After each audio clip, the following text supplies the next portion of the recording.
Welcome to the class 11 of Medicinal Chemistry 1, Drugs Acting on Autonomic Nervous System, Unit 2, Part 6. In the previous class we discussed about sympatholytics. In that we discussed about the classification of alpha 1 blockers. Today we will discuss about some beta adreno blockers or beta adrenergic receptor antagonist. These drugs bind to the beta adrenoreceptors and blocks the action of epinephrine and norepinephrine on the beta receptors.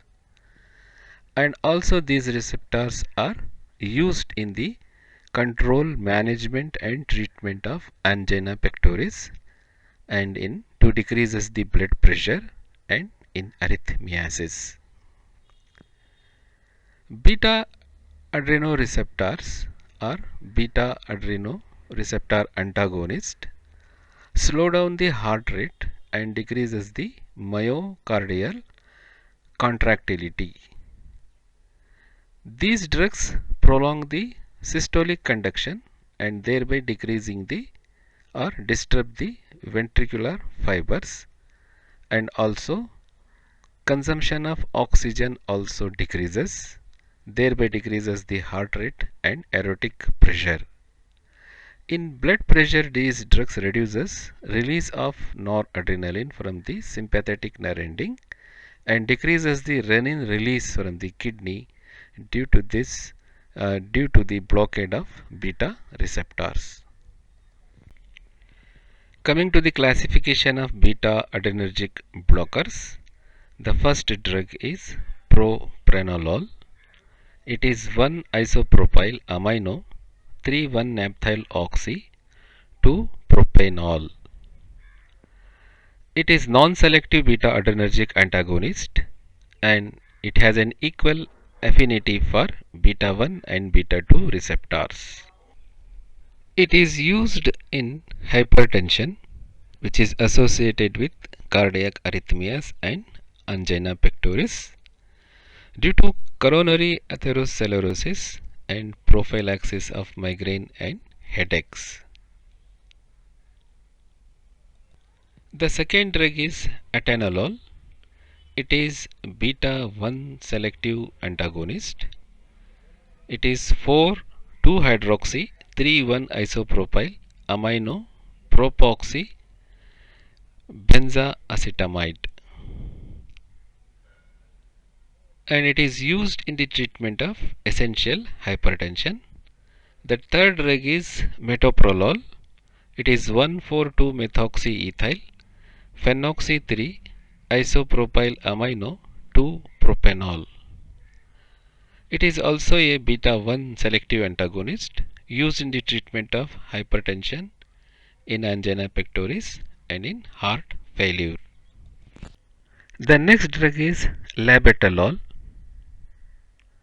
It is 5,1-hydroxy 2,1-methyl 3-phenyl amino ethyl salicylamide. Labetalol is a phenyl ethanol amine derivative.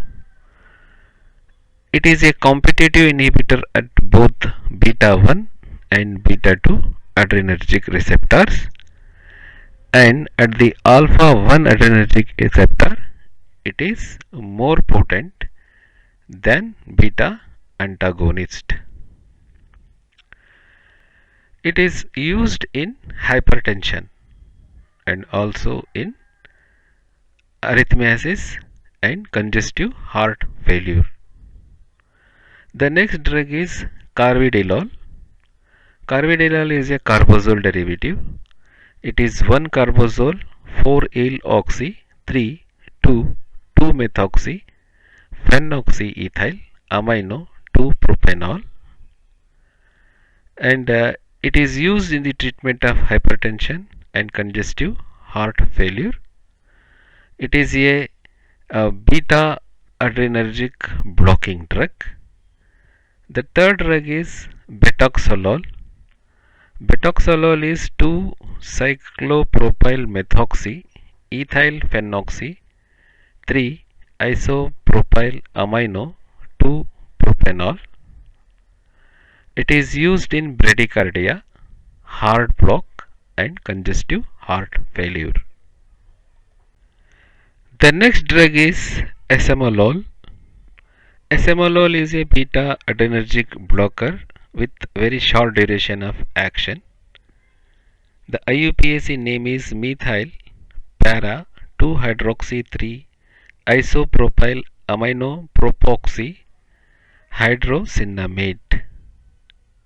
It is used in post-operative tachycardia and hypertension. The next drug is bisoprolol. It is also a beta 1 selective and also called as cardioselective adrenoreceptor blocking drug, and it is used in hypertension. The IUPAC name is 1,4,2,1-methyloxy ethoxy methyl phenoxy 3,1-methyl ethyl amino 2-propanol and 2-butane dioate.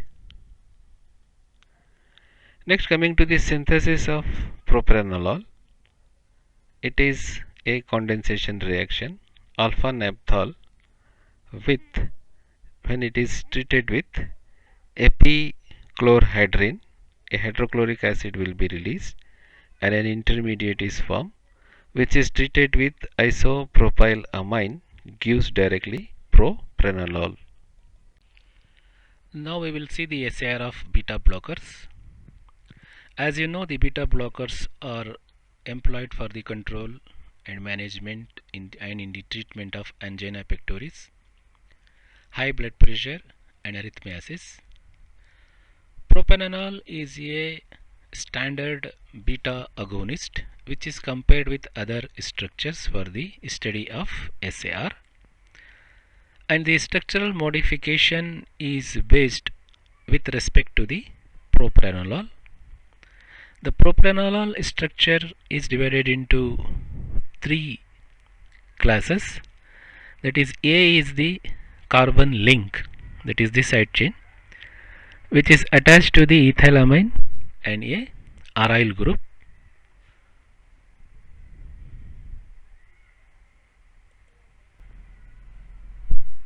Now the extension of chain length, that is the 2-carbon chain, is essential for activity.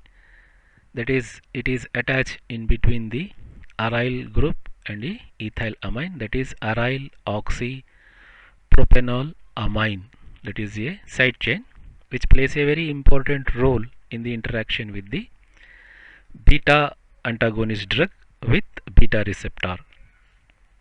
And the carbon which is present in the side chain must possess S configuration, because if the carbon present in the S configuration, it is shows the optimum activity and shows most affinity to bind to the beta receptor, but its enantiomer, that is in R configuration, is less potent. And attachment of the methoxy group into the molecule between aromatic ring and a ethylamine side chain provides the beta blocking agent, that is the example propranolol.